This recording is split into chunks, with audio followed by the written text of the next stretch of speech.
घरामध्ये जर का खूप क्लेश, भांडणं, वादविवाद होत असतील, कुटुंबाची अवस्था पूर्ण बिघडलेली असेल, एकत्र कुटुंब होतं पण ते विभक्त झालेलं आहे, घरामध्ये कुणी कुणाचं तोंड सुद्धा बघायला तयार नाहीये, अशा प्रकारच्या जर का समस्या तुमच्या आयुष्यामध्ये असतील तर एक करा.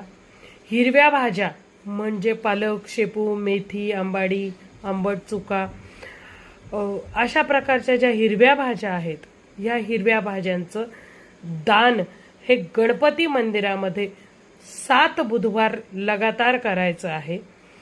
ह्याने तुमच्या घरामधला क्लेश संपतो, भांडणं मिटतात. गणपती बाप्पाची तुमच्या कुटुंबावरती कृपा होते.